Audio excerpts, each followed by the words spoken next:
kita harus berpegang pada hukum dan konstitusi ya. Bernegara adalah berkonstitusi. Tentu saja di atas konstitusi ada Pancasila gitu. Pancasila menyebutkan ketuhanan yang Maha Esa. Kemudian di konstitusi itu pasal 29 negara berdasar atas ketuhanan yang Maha Esa. Kemudian negara menjamin kebebasan setiap warga negara untuk memeluk agama dan kepercayaan dan beribadah menurut agama dan kepercayaannya itu. Itu saja di konstitusi gitu ya. Jadi setiap agama, setiap pemeluk agama itu bisa hidup di Indonesia dan kepercayaan juga ya. Nah, kenapa ada pengakuan-pengakuan di Orde Baru 5, kemudian ditambah Gus Dur jadi 6, tambah Konghucu? Itu masalah rezim ya, itu masalah rezim. Rezim yang membuat hukum gitu ya. Ya. Pada dasarnya kalau kita berpegang pada Pancasila dan konstitusi, agama apapun itu harus bisa hidup di sini. Kepercayaan apapun harus bisa hidup di sini dan tidak ada pembedaan-pembedaan gitu. Itu. Jadi kalau kita bernegara adalah berkonstitusi, maka kita pegang pasal 29 itu gitu.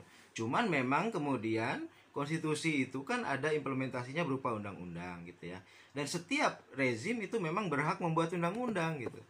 Ya benar tadi kata Madonna, memang dinamis pada akhirnya gitu. Itu adalah masalah rezim gitu.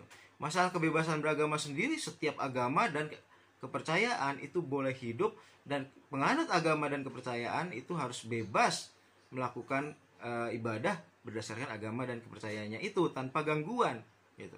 Itu poinnya di situ gitu ya. Nah,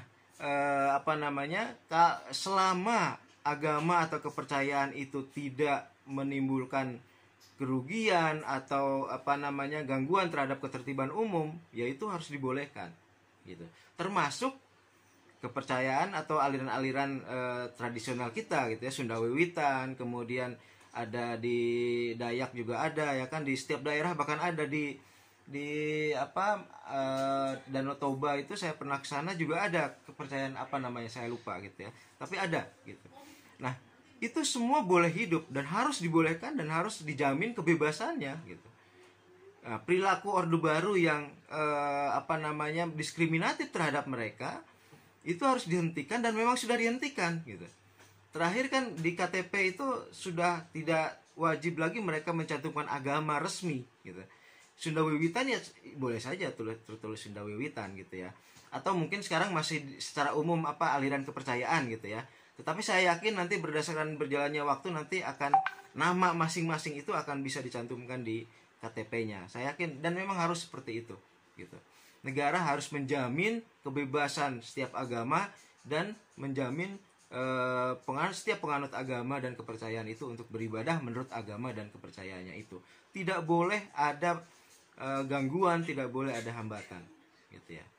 Oke, saya kira itu. Jadi itu masalah rezim, dan berganti rezim bisa saja berganti kebijakan gitu ya. Tetapi selama kita punya Pancasila dan UUD 45 pasal 29, maka yang semuanya itu dijamin kebebasannya gitu. Oke, silakan. Terima kasih Pak. Ya, saya okay. setuju sekali, soalnya juga kan jiwa Pancasilanya yang sila pertama memang yang seperti Bapak nyatakan ya. Soalnya kasihan juga waktu pas Orde Baru yang tidak termasuk dalam 5 agama itu kan di PKI ya, terus berubah nggak bisa jadi PNS gitu. Betul. Ininya. Iya, terima kasih Pak.